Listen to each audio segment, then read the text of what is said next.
Hello,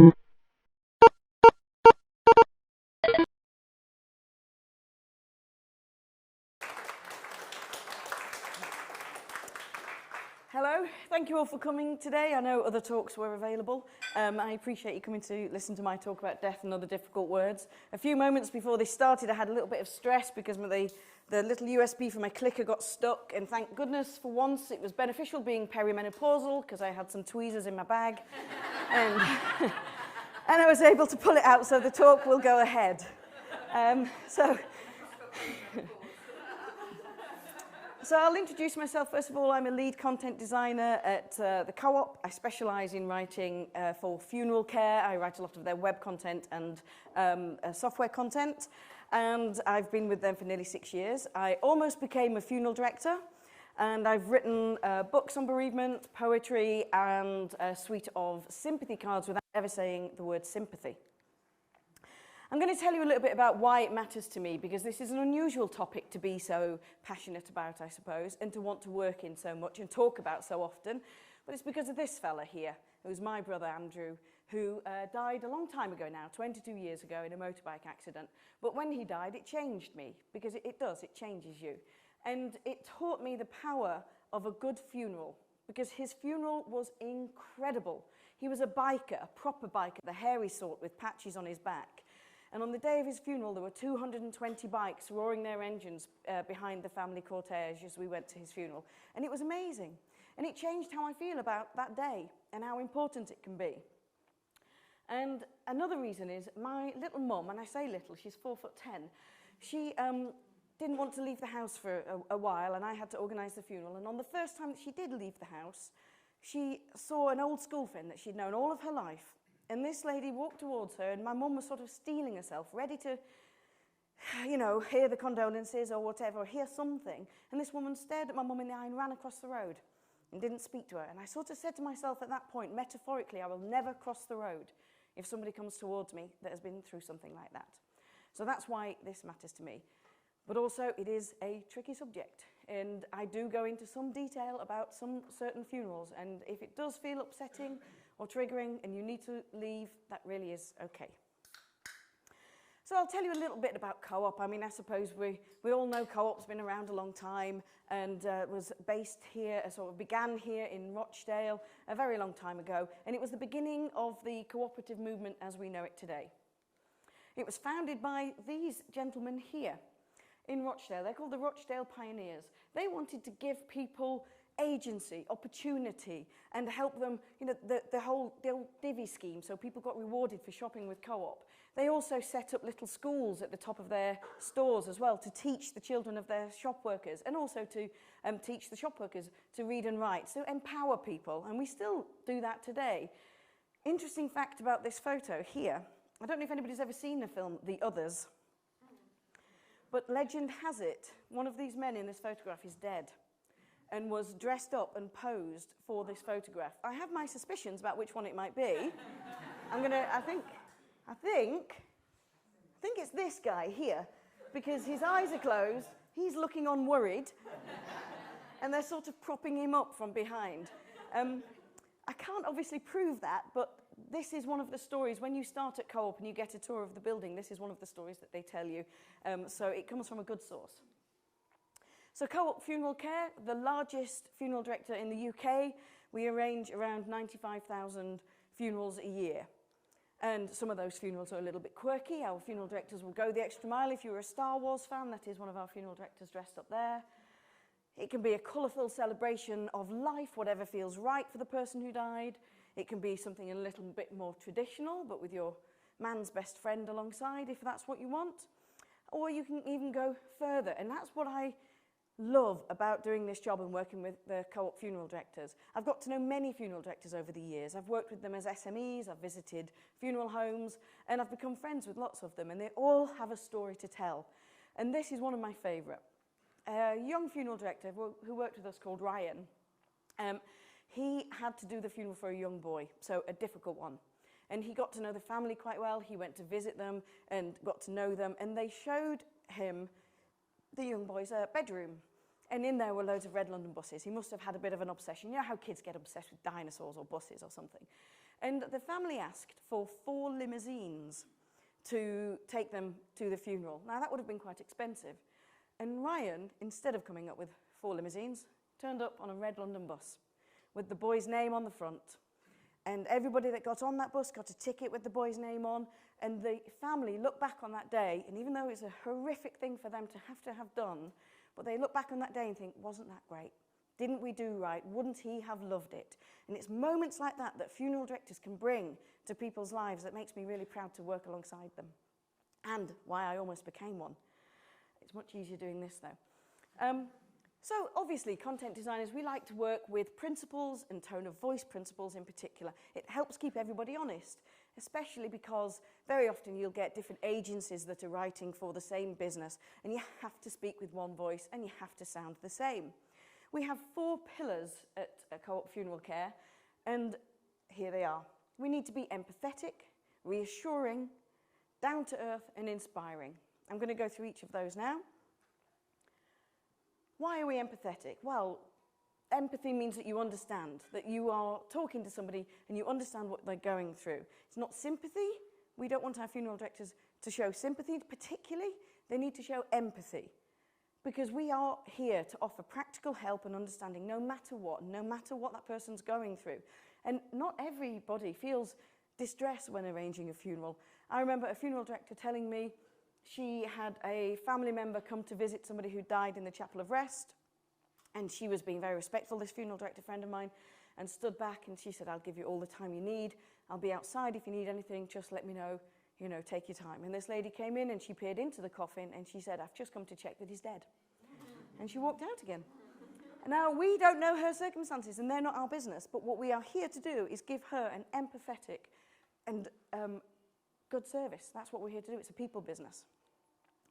If you've ever broken your leg, if you've ever needed a paramedic, if you've ever done a St. John's Ambulance first aid course, one of the things that you're taught to do is reassure people. You're going to be okay. Even if your leg's hanging off, you will be okay. I'm here now. We're going to help you. And I really feel it's the same feeling for the funeral director. People only arrange between 1 and 2 funerals in their whole lives. So you don't know what to do until you have to do it. And grief is the difficult bit. Arranging the funeral shouldn't be. That's what we're here for. We're here to help you arrange your funeral. So we need to reassure people that this next bit, this day, is going to be okay because we're going to help you. I think this can apply to most content principles, really. You need to use words that people can understand. If somebody has to Google something that you've written about, you've lost them. You've failed them as a content designer. You explain yourself clearly and honestly, particularly when you're talking about death, dying, and bereavement.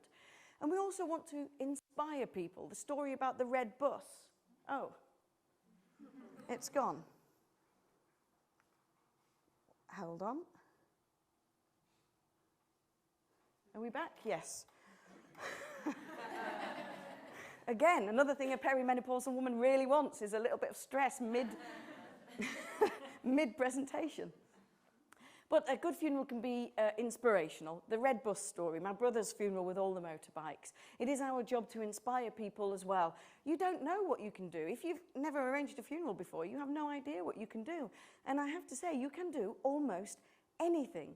The only thing that you legally have to do is responsibly dispose of a body. Everything else, you can hold the funeral in Man United if you wanted to, if they would let you. You can do whatever you like, and we should inspire people to let them know what's available. Euphemisms. Anybody who knows me will know that I'm not a fan of these particular words. Passed away, passing, passed on, all of these sorts of things. They can be misunderstood. As a funeral director, when you are writing content, as a content designer, when you are writing about funerals, you must avoid euphemisms. You need to be more clear. Why do we avoid them? Well, they can be misunderstood. If English isn't your first language, or, particularly by children, they can also misunderstand euphemisms. I have some examples of this. One young girl was told that her mum had passed away. And then when her sister fainted at school, she was told that her sister passed out. She just heard the word passed, and she immediately thought that her sister had died. And that little moment of heartbreak, of worry, of panic in that girl's life could have been avoided if we'd used the right words from the start. Similarly, somebody on Twitter was chatting with me, and she told me that her mum had died, and she used to live with this family and the 4-year-old little girl, and she told her that grandma had gone. And this little girl accepted it and bounced off, but then came back a few hours later going, when's grandma coming home? Because she hadn't understood. And so that meant that the person whose mum had died had to go through that conversation again, and the little girl had to hear it again, and it could have been avoided. It isn't just me or Co-op that believes these rules about euphemisms. So does Child Bereavement UK. They're a really large bereavement charity based, obviously, in the UK. And the patrons are William and Kate, I think, are the patrons of this charity.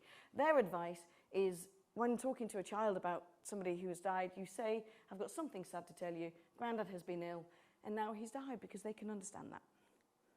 Similarly, Cruise Bereavement Care, they are the largest bereavement charity in the UK. The Queen is the patron of them. They also talk about supporting you after the death of someone close. And SANS, arguably one of the more difficult deaths to experience, the death of a stillbirth or neonatal baby, and they talk about supporting you through the death of a baby. And if they can use those words, we can use those words. And I was once in Angel Square, just over there, and I'd been asked to look at some content that an agency had written, and I was there with a red pen, sort of scribbling things out, and I scribbled out "passed away," and somebody said, well, isn't passed away nicer? But there's nothing nice about when somebody dies. And the fact that it can be misunderstood means that there's no place in the written word when you are a funeral director, because if you can't say that somebody died, who can? And euphemisms don't soften the blow, I believe. All of this said, and I do speak to lots of funeral directors, I would never tell them how to speak, because I think they use a technique called active listening. And active listening is a way of showing empathy, and it's a way of mirroring how people speak to you. So if somebody's saying to them, you know, my mum passed away, oh, I'm sorry that your mum passed away. But if somebody says, you know, my dad died, I think it's okay to repeat that language back. And I think one of the biggest attributes of a funeral director, one of the most important characteristics that they have, is that they are genuinely empathetic people. So they understand how to have this conversation. So even though I'm very keen that when we talk about death online, I would never tell a funeral director how to speak. And also, I'd be scared of them. But when you're writing for funeral care, personally, or funerals, or bereavement, or grief, or DWP, or, you know, wherever you're writing about this topic, I think it's a real privilege, because you have an opportunity to help somebody through what could potentially be one of the toughest things they're going to ever have to do. And I think it's a real privilege to write for funeral care personally. And there are a few little rules. And one is that the word deceased is one that you won't find on the funeral care website. If you do, please tweet me about it. It's there by mistake, and it needs to come away, because I don't think that people want to hear the person they love become somebody who is deceased. It's not a pleasant word, but it is a word that we do need to use in funeral care, because it is a noun described that we use to describe a thing that has to move from place to place. So we have some software that funeral directors use called Guardian, and we use the word deceased throughout that software, but it's back of house. It's sort of behind the curtain. We don't want to have people hear that word anywhere else. We refer to them as the person who has died, which sometimes might feel like a mouthful, but it's still the right language to use. After you've called them the person who died once, you can drop into calling them they, them as you go through the content. Similarly, another rule is that you don't come to view the person who's died, you come to visit them. And that's because you can't always view them. It's not always appropriate to see them. So just little rules that we had to instill right from the beginning. Every time I do this talk, I really think, why have I got that picture there? It's so horrendous. I hate the dentist. Really have a mortal fear of them. But if they were coming at you with a drill, they wouldn't say, right, this is really going to hurt now. So what would you do? You'd brace yourself, you might close your mouth, you might leave, but more importantly, you would expect it to hurt. You are ready. You are like, oh God, this is going to hurt. This is really going to hurt. I'm going to have to cope with this. So maybe we shouldn't tell people the funeral is going to be difficult. But we did used to say that on our website before we did the redesign not long ago. We used to say all of the time, we know how difficult and disorientating arranging a funeral can be. But if we're doing our job properly, it won't be difficult or disorientating because we will help you do that.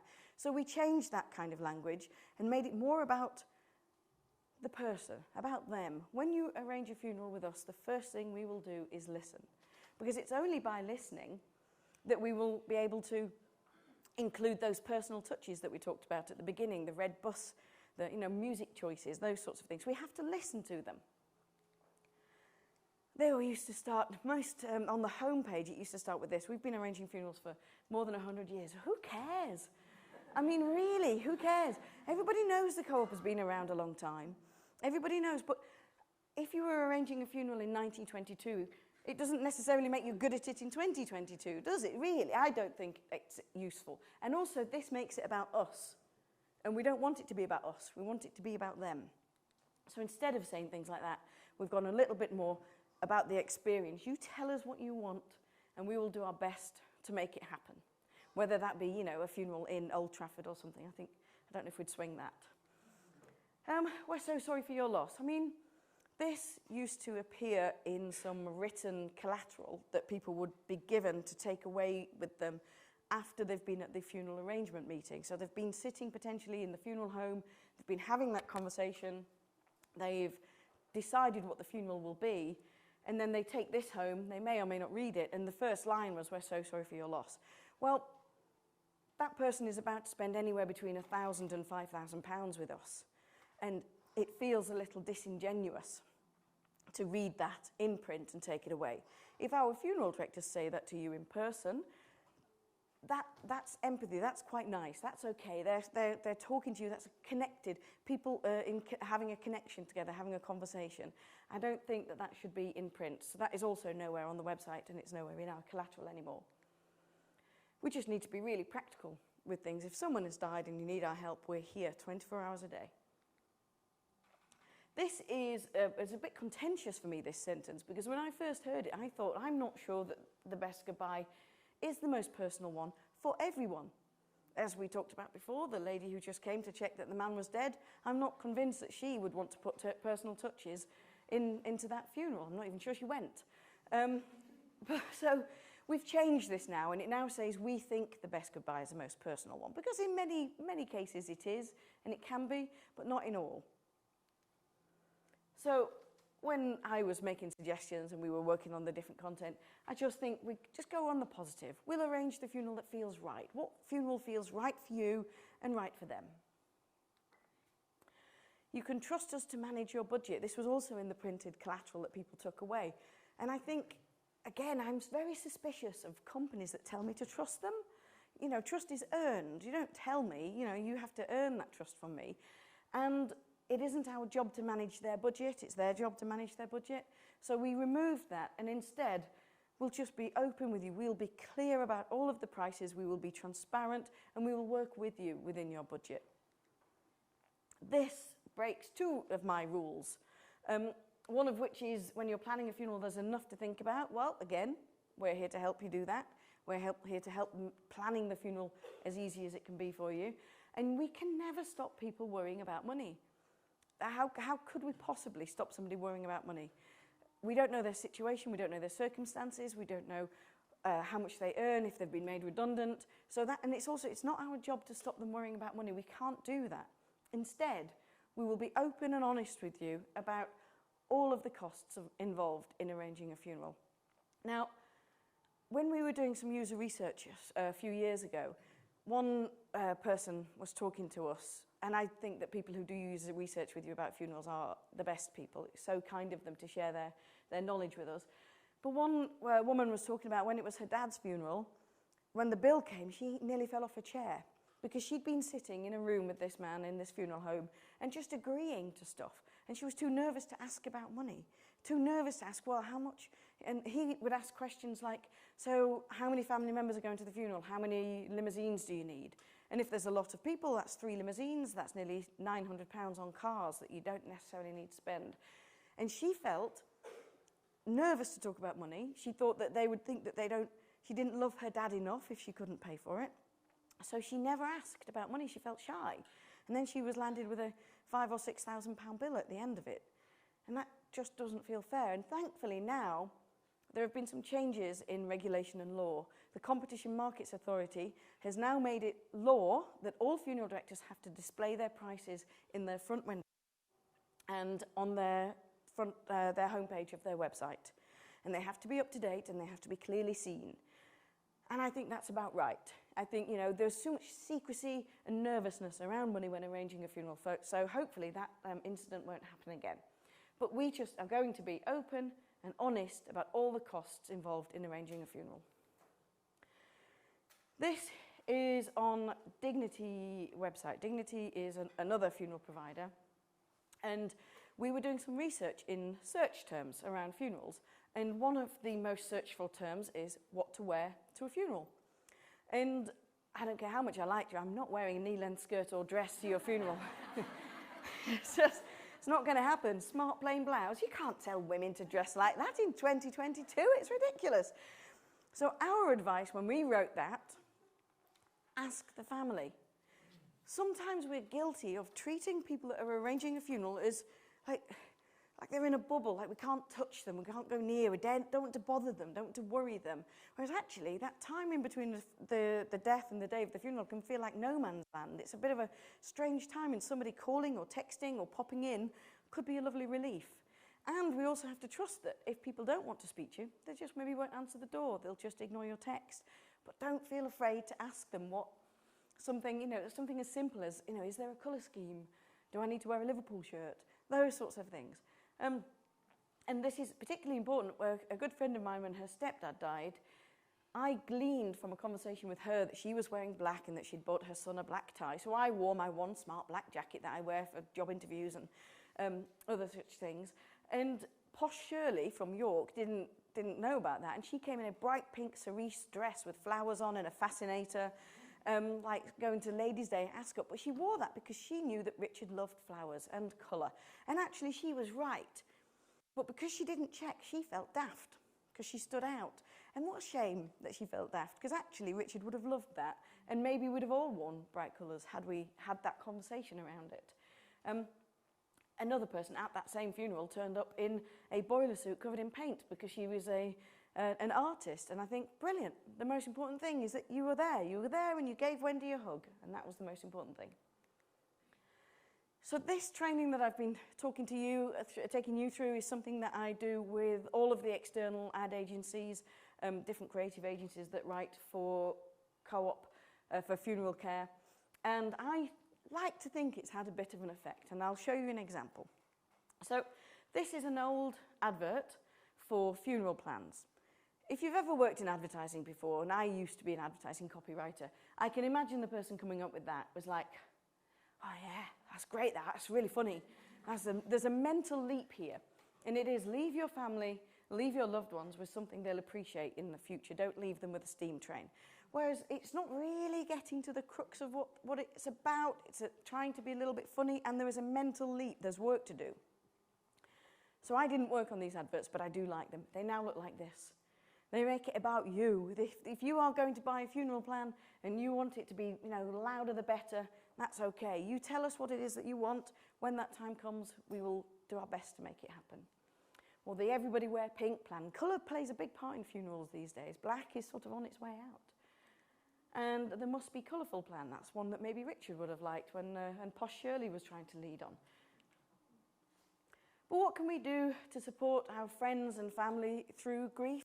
This is the part of the talk that veers a little bit away from content design and UX and all of the design principles that we talked about. And it's, don't cross the road. Don't cross the road when somebody's walking towards you if they've been through something difficult. What can you do? What can you say? Well, this was on my Facebook page a few years ago when my friend's mum died.